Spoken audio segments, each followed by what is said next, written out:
Well, buenos dias. Good morning, everyone. Thank you so much for being with us today. My name is Marina Gonzalez, and I have the honor of serving as our new president and CEO of the San Antonio Hispanic Chamber of Commerce.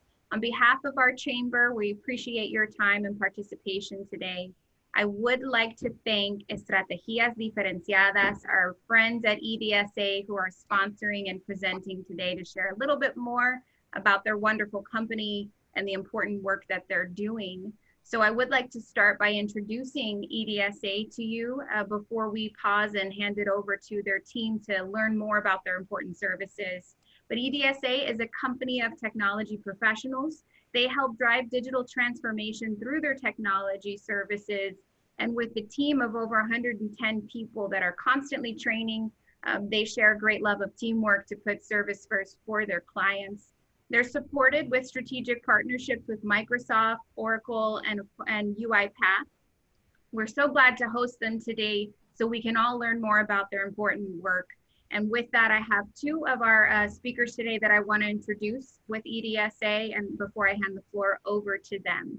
So first, I would like to introduce you to Triana Indulski, who's the Senior Business Analyst there with EDSA. She's worked in bank and oil industries for over 8 years. She has a strong knowledge of the financial process and in the corporate segment as well. And she currently works with EDSA's clients to help them discover the new automation opportunities and the analysis for best options for their implementation. So welcome, Triana. Thank you for being on the call. We also have Facundo Herrera with International Business Development Account Manager for 12 years. He works as a software consultant with EDSA, helping the companies in their corporate segment to carry on their digital transformation initiatives. He has a strong technical knowledge in software development and has been with RPA for 3 years, leading projects and implementing RPA programs. He's focusing on building solid relationships with the EDSA clients, understanding the complexity behind IT manager decisions, which is helpful because we all need help with that, especially in these days. And is a trusted consultant to the IT needs of clients. So welcome to you, Facundo. We are so grateful that you've joined us today. And with those introductions, it's now time to hand over the floor first to Triana, who's going to give a presentation so we can all learn more about the process automation services. Triana. Thank you, Marina and Philip, for the introductions. Good morning, everyone. I am Triana, and thank you very much for attending this webinar today.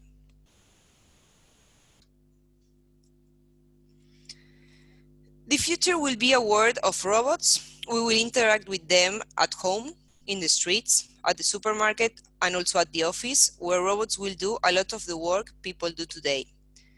Companies are forced every day to be more digital and fast, and COVID-19 pandemic has accelerated this reality.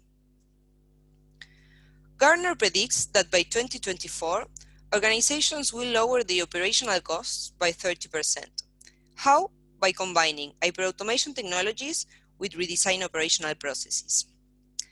Today, our mission in this webinar is to show you how robots can help you now to improve your business. So let's move to the agenda. This is what we will be covering today. We will start by describing what RPA is, how it works, and how it can help you transform business processes to improve outcomes. Then we will see robots in action.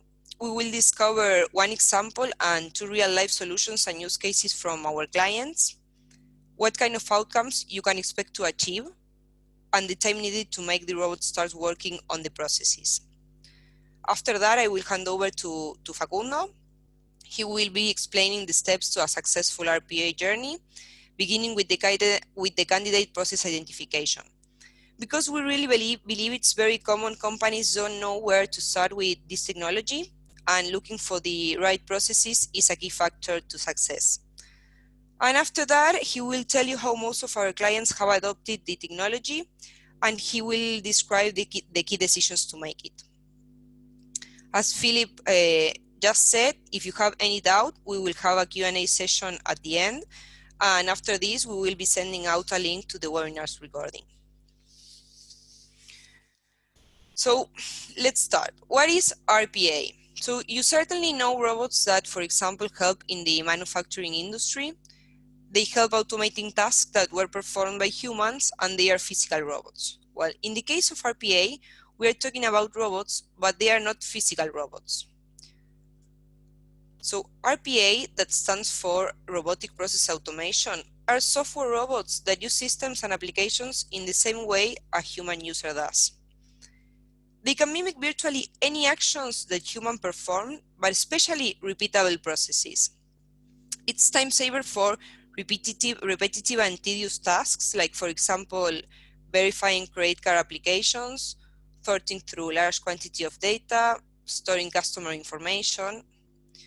Robots can log into applications, they can connect to systems, they can browse web pages, they can fill in forms, they can extract information from forms, they can handle, move, and copy files and folders, they can copy and paste data, and they can even use artificial intelligence to make decisions. But what's the difference? That they do it faster than a person and with no mistakes. So now it's time to see robots in action. We will start with a real simple process for you to understand what RPA is, what a robot can do, and how fast it could work. In this example, we will see a robot interacting within existing systems and applications in the same way a human user does.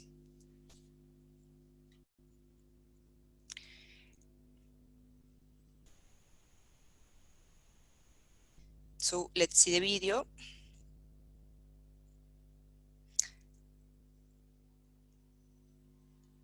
In this example, the robot is going to make an exchange rate registration. The robot is going to get the exchange rate from the bank website and will update this information in our client web application.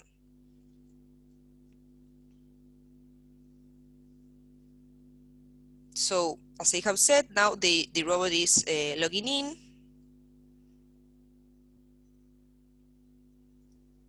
The robot accesses to the bank website to get the exchange rate value and sets this exchange rate value in the web app from our client.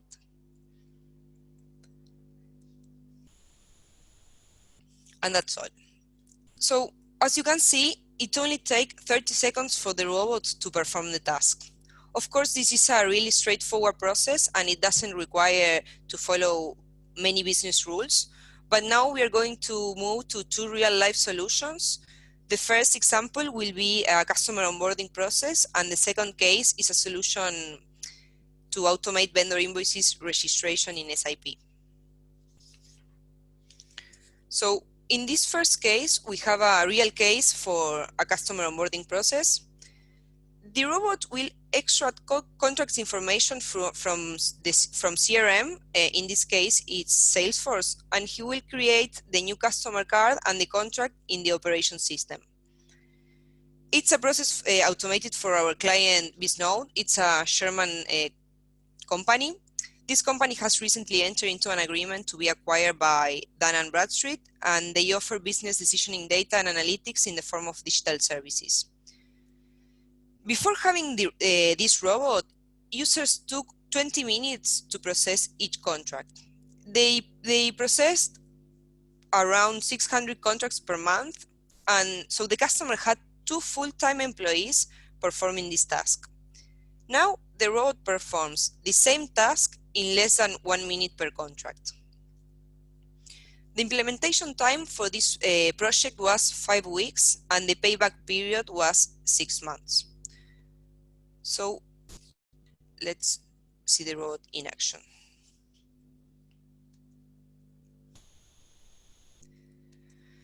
I'm sorry I will be stopping the videos a few times, but it's just to explain what the robot is doing in real time. So as I have said, our first example is a customer onboarding process automation. The robot is triggered by any member of the team whenever they want to create a new contract. As you can see here, the Salesforce page is in German. This means that the robot can work in any language. You will see that the robot now it's going to navigate Salesforce tabs really quickly, copying all the data from each tab.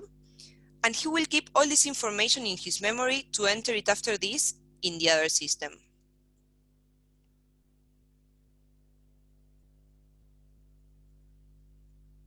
So the robot is reading the contract information from Salesforce. It's navigating through the tabs and copying the data. Now the robot is logging in the Dun & Bradstreet web application.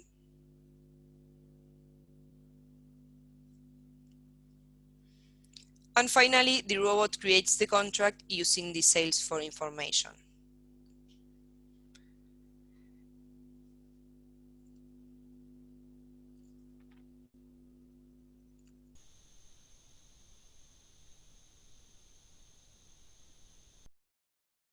And the contract was created successfully.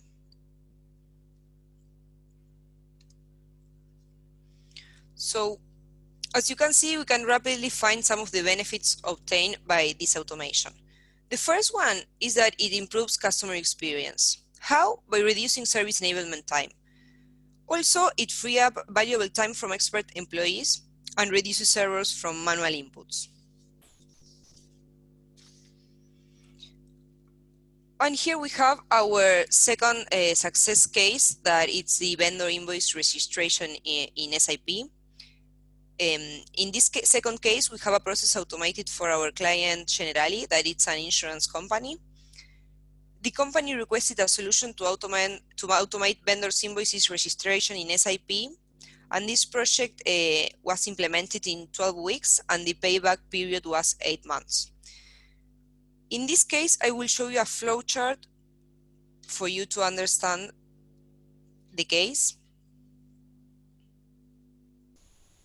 So the process starts with an email containing a vendor invoice.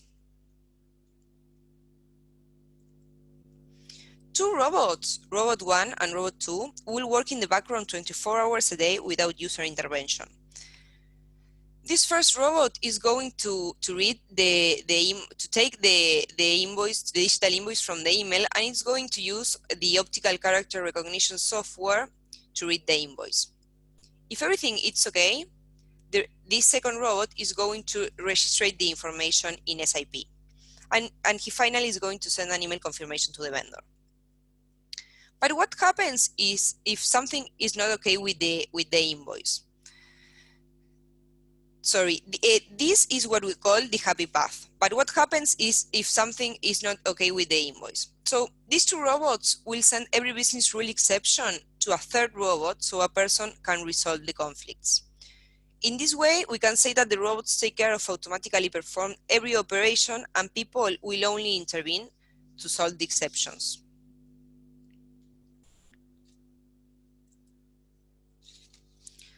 As to see some numbers from our client, the robots register 85% of the invoices with no human intervention. And in this case, user only takes part in 15% of the invoices only to handle exceptions.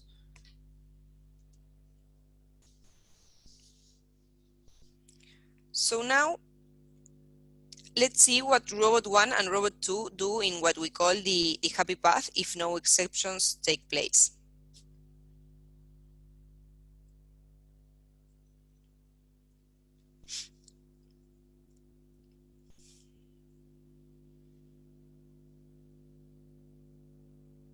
So the robot is going to read the invoice using the optical character recognition software.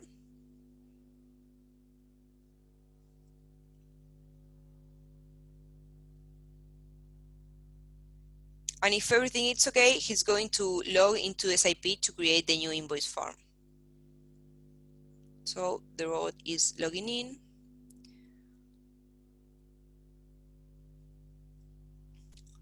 And now it will fill out the invoice information. As I have said, these are real-time videos. So as you can see here, there are really a lot of fields to fill. And with this automation, we avoid data entry errors caused by human users.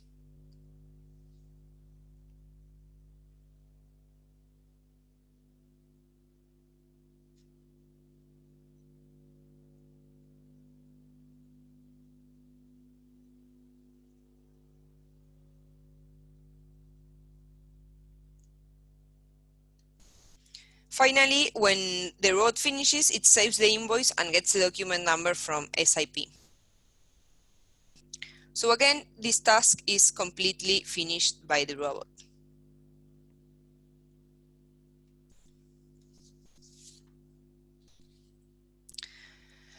But now we are going to see what happens if the robot could not take the happy path with 3 different exception handling scenarios.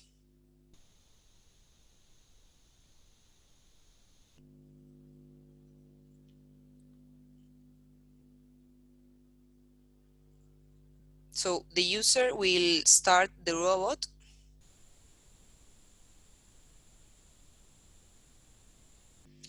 And in this first scenario, it's a case when you have a document that is not an invoice.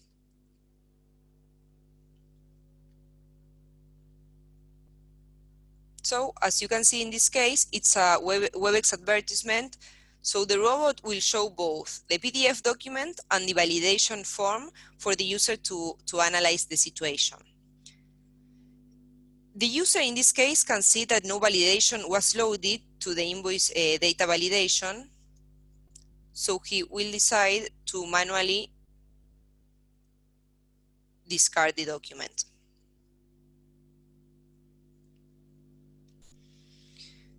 A second scenario could be if you have a new vendor in SIP. So again, the robot will show both forms, the PDF and the invoice data validation. As you can see here, we have an invoice. But the robot detects that the new vendor is not registered in SIP.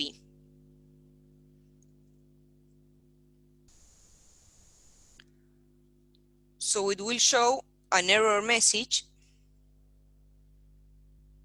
for the user to manually process the invoice.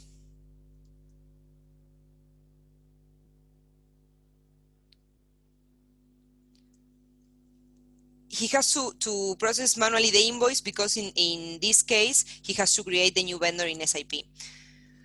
And here we have our third scenario, that is when you have an unreadable input. This means that, for example, you have some missing information or the document cannot be properly read.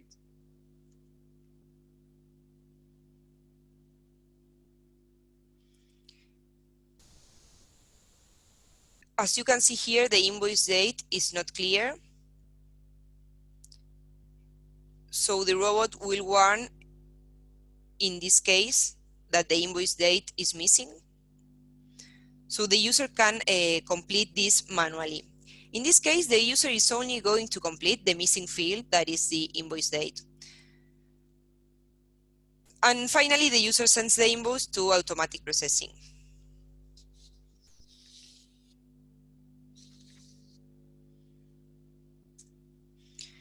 So, to sum up, we can resume some of the benefits of automating this process. The first one is to free up expert knowledge from business users. The robots speed up operations by saving processing time. It speeds up vendor payment time, and of course, it avoids data entry errors caused by users.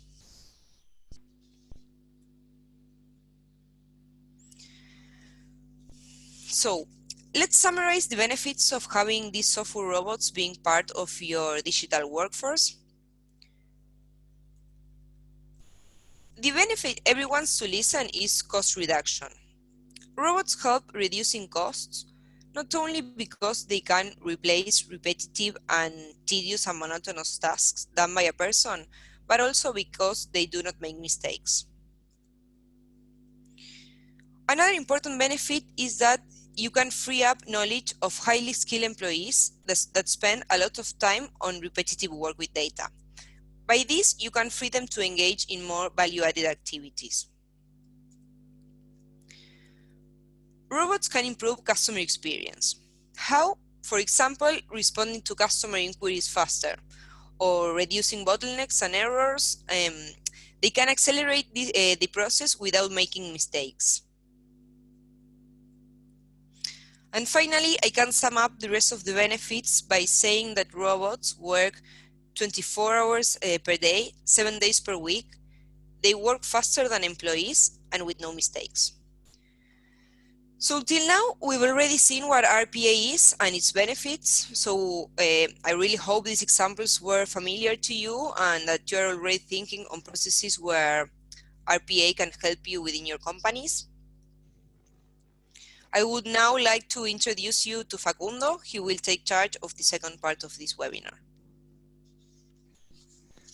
Thank you, Triana, and good morning to everyone.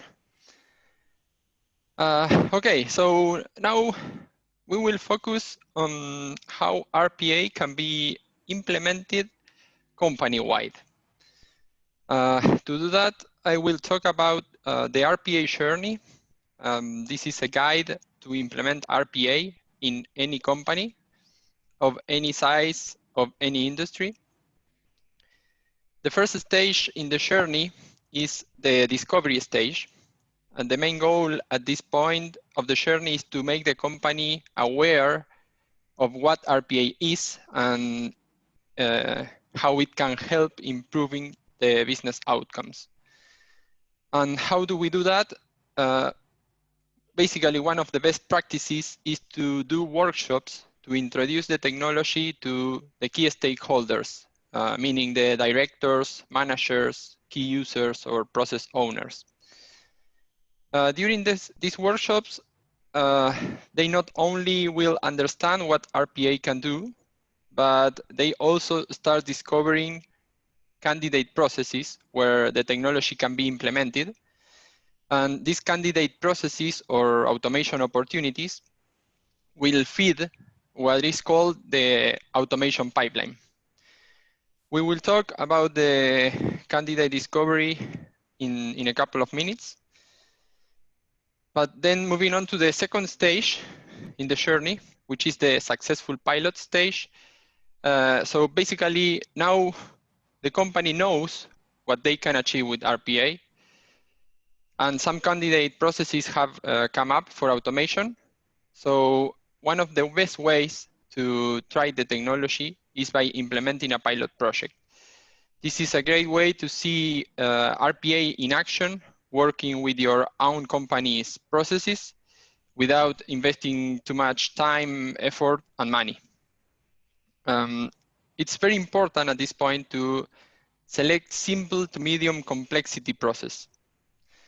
And the outcome after this stage will be one or maybe a couple of robots deployed at your company, working for you.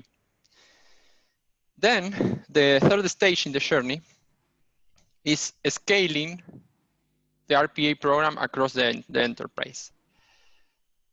So far, you've seen with your own eyes what RPA robots can do by implementing a pilot project, but now it's time to scale the RPA program and involve the whole company adopting it. This stage covers many topics. We will probably require an entire session to talk about it in detail. So I just want to give you this idea that every company will have hundreds of robots. This is what it's called the digital workforce. And in the same way that companies now have HR departments that takes care of the human workforce, there will be center of excellence. That means a specialized team that takes care of the governance of this digital workforce.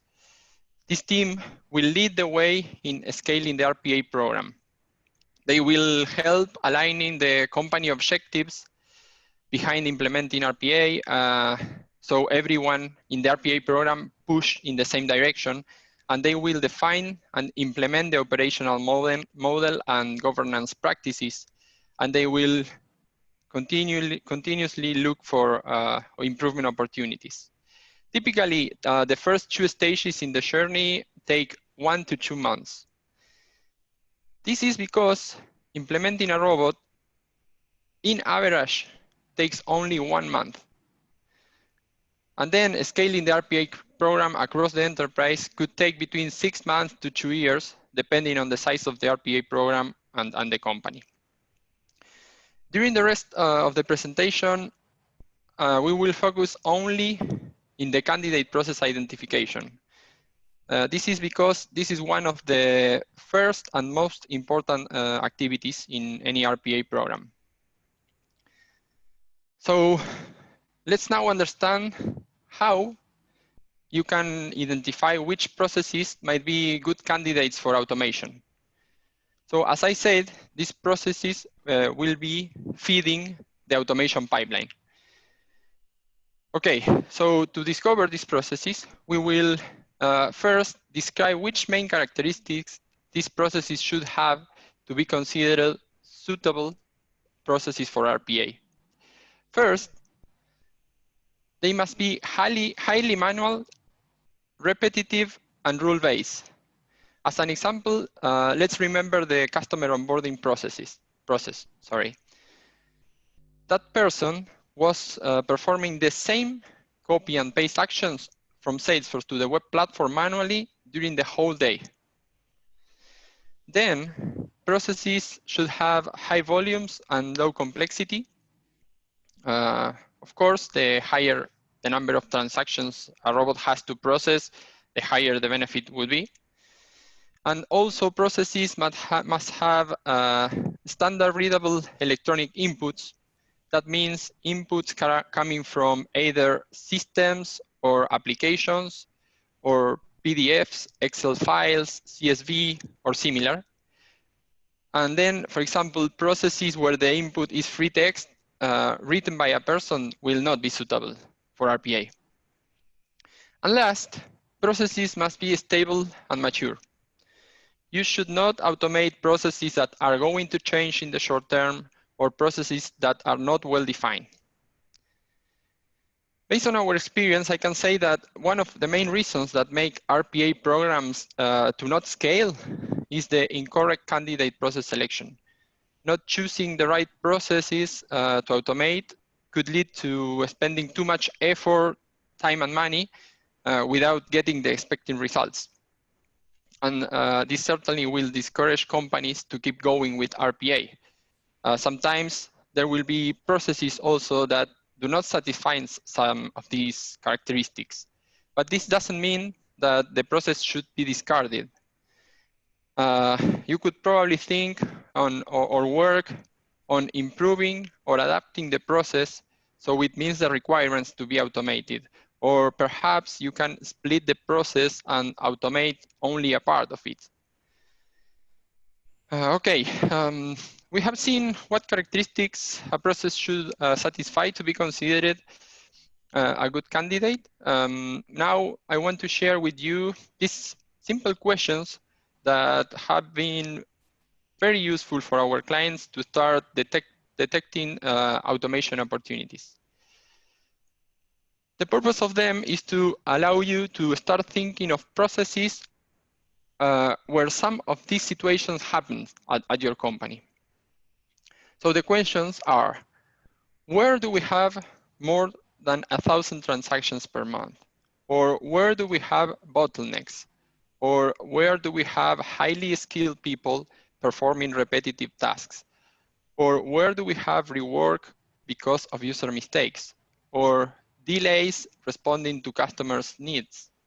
Or processes that cannot scale without new hires? Or double registration of information in the company's systems? Or data entered in a government system, or data entered in a vendor system, or data entered in a customer system. You will discover that by asking these questions, you will start detecting many potential processes for automation. So, okay, we are almost reaching out the end of the presentation. And I wanted to share with you some final tips. As we say throughout this webinar, one of the first and main activities that any company performs in any RPA program is the candidate process selection.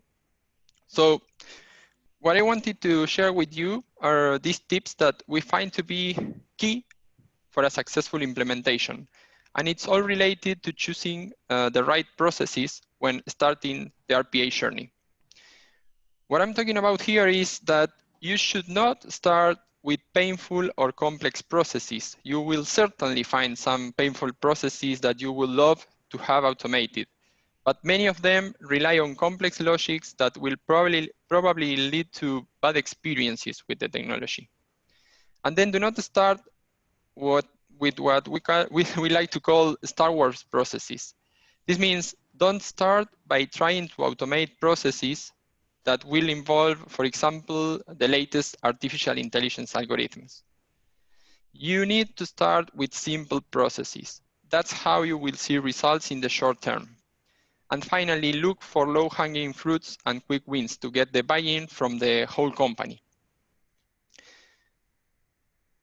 Okay, I hope many of you are now excited and want to know more about RPA and how to get started. So you may be wondering, how can you go from your repetitive and tedious manual processes to start implementing a company-wide digital workforce? Our recommendation is that you follow these baby steps to begin your RPA journey. First, start by having these workshops involving key stakeholders in your company, meaning managers, directors, process owner, and key stakeholders, and allow them to get familiarized with the technology and its benefits. Use those workshops to start discovering candidate processes for automation. Understand each process complexity and prioritize them so you can then select one or two good candidates. Remember, for those candidates, go for low-hanging fruits and quick wins, since this is just the beginning, and implement a pilot project with these selected candidates. Following these steps will allow you to acquire the knowledge and expertise to evaluate the suitability of the technology and prepare the RPA rollout to the company. And remember that the average implementation time for a robot is 1 month. So these first steps from the RPA workshop to the pilot project implementation usually take between 1 to 2 months. Well, very well. That's all we wanted to share with you in this webinar. I hope it served its purpose of having you on board and excited on this technology. Once again, thank you very much for attending today. And after the webinar, we will be sharing our contact information with you. So please feel free to reach out to us with any questions you may have. So let's move on to our Q&A session. Well, Facundo, Triana, thank you very much for that great presentation. I'm sure our attendees found it very insightful. So it seems that we do have quite a few questions in the Q&A box. So the first question is if you can share some background on your company and if you are a Mexican-based company. Okay. So it's not a Mexican company. It's an Argentinian company. We have offices in Argentina and Chile, and we are now looking forward to open operations in the US. We already have clients in the US. They outsource our professional services, and we provide them from our offices in Argentina and Chile.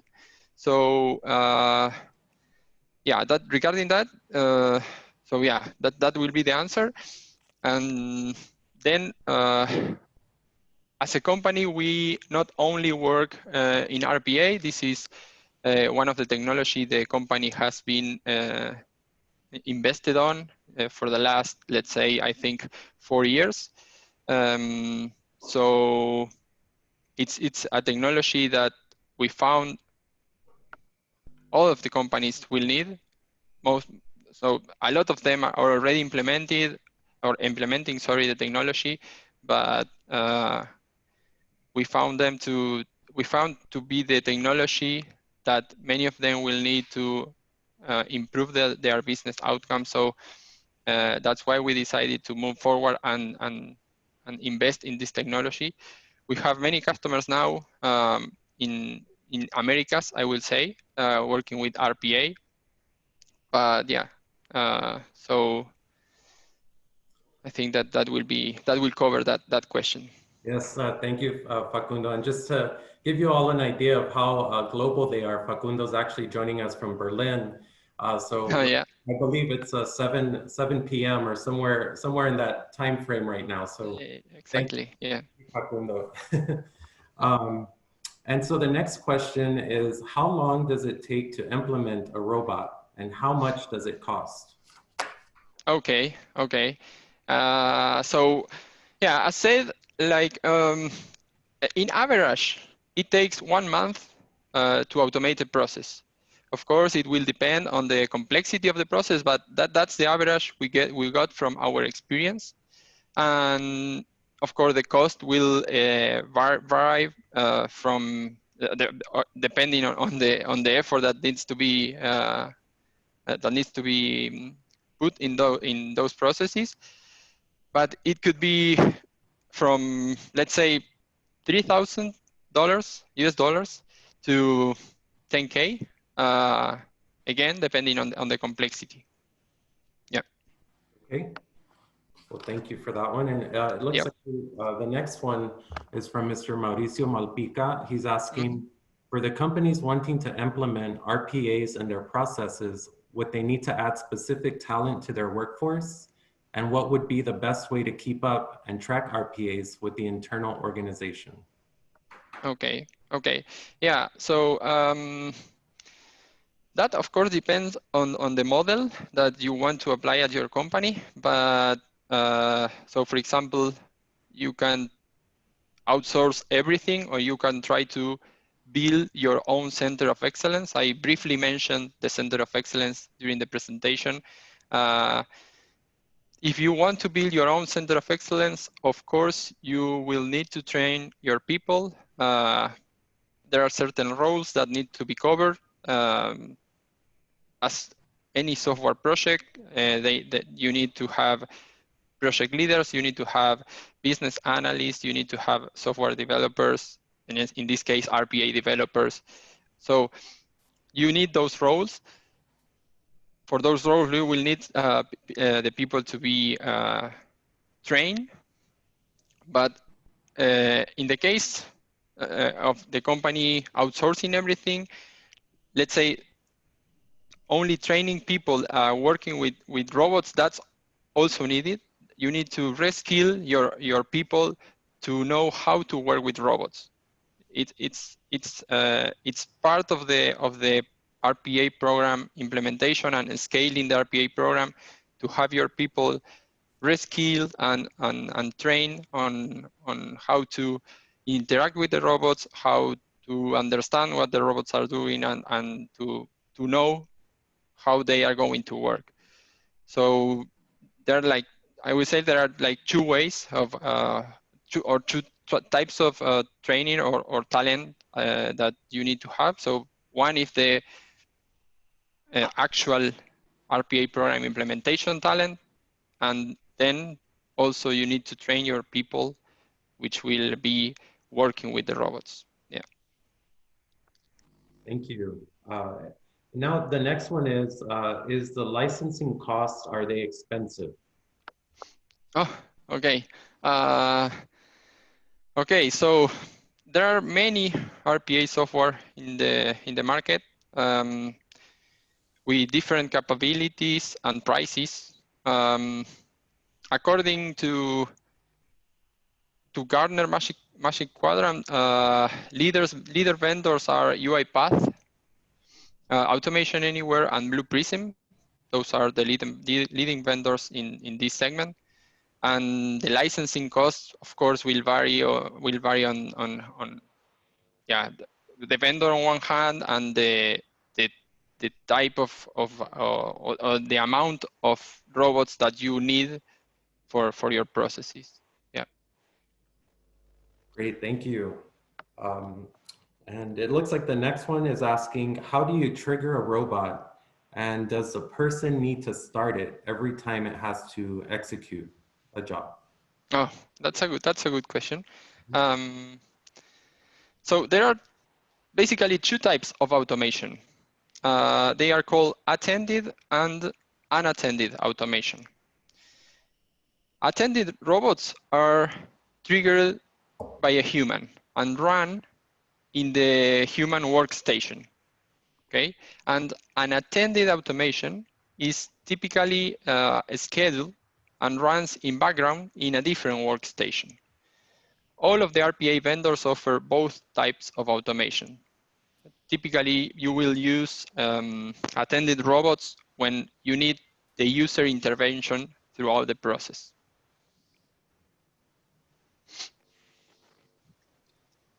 Okay, thank you. Okay. Yep. And it looks like the next one is, how do you determine the complexity of a process? Oh, okay. Well, to determine the complexity, there are many variables that have to be considered.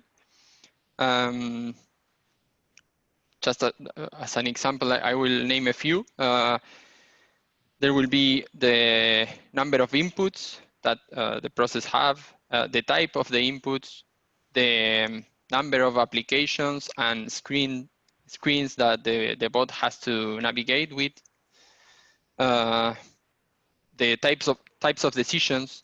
So if there are basic decisions like if else or multi-factor decisions, and then the number of exceptions the process have, for example. That will be variables that dictates the complexity of the process.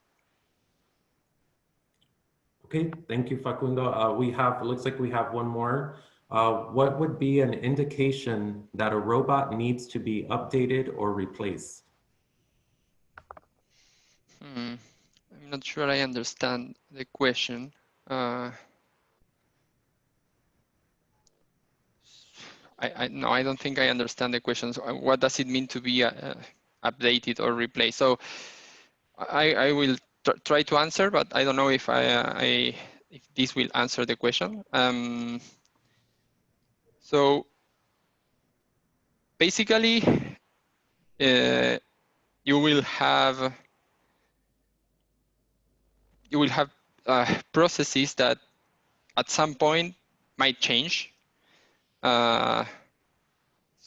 Or applications also involved during these processes that might change or might be replaced. So I think that a good point there will be to understand if the process is going to change, like in a short term, then it's possible that you will need or to update the robot. For sure, you will need to update the robot. And it's possible that you will need to replace it, like doing like a whole new robot because of an entire change of an application. Maybe updating the robot is not the way. Maybe you need to like doing something different or work in a different way with the robot. So I think that it's based on the changes of the processes and the applications that the robot interacts with. Okay, great. Thank you, Facundo. It looks like we have another one here. When the robot stops providing the expected results due to either changes in the environment or variations in the data, is that when it should be updated or replaced? When the robot, I'm reading the question. Yes. Yeah, for sure. Yeah, that will be signs of changing of doing an update on the robot. If of course if the expected the results are not the expected one, the expected results, for sure you will need to update or change the robot. If there are changes in the environment, yeah, that's what I was saying. Like if you have the applications changing, then that means that the robot, because think of the robot that as a user, it interacts with the user interface. So if the user interface of an application change, let's say that this is an environment change, right? Then the robot needs to be adapted to that change. And to do that, you need to update it, yeah, to modify it, of course. Yes. Okay, great. Thank you, Facundo. We have a few more here. One is, how do you determine the complexity of a process? I think we already covered this, but basically it's the according to some variables that we use. I mentioned the inputs, the yeah the applications that are involved, the screens that are involved, the types of the decisions or the number of exceptions. I think. Yeah. Yes, thank you, Yeah. Facundo. And it looks like we have, this one is, it looks like a really good one. How do you know if a process is a quick win or low-hanging fruit? Now, yeah. Okay. Yeah. That's basically that's based in two variables. One is the process complexity, the one we described before. And the other variable is the benefits that you will obtain from automating the process. So quick wins or low-hanging fruits should have low to medium complexity. They present low to medium complexity, always. And typically, we distinguish between quick wins and low-hanging fruits because of the benefit they have. Typically, quick wins have a high benefit. That's the main difference between quick wins and low-hanging fruits. But yeah, all of those processes are very good candidates for automation, either quick wins or low-hanging fruits. Yes, because you will have low complexity and you will have typically high benefits. So Okay, that's great to know. Thank you, Facundo. And it looks like we have one. Can we have robots working with Citrix environments? Okay. So yes, the short answer is yes. And most vendors natively support Citrix environments. When automating processes using Citrix or remote desktop environment, the same technique is used. Basically, what these technologies typically use is image recognition. So this means that they detect the elements on the screen based on their colors or size or position. And in this category, for example, there is one vendor that we work a lot, which is UiPath, which I think will highlights over some others because they offer native Citrix integration, avoiding this image recognition technique, which is not very good to use that kind of technique. Yeah. Okay, and it looks like we have just one more question.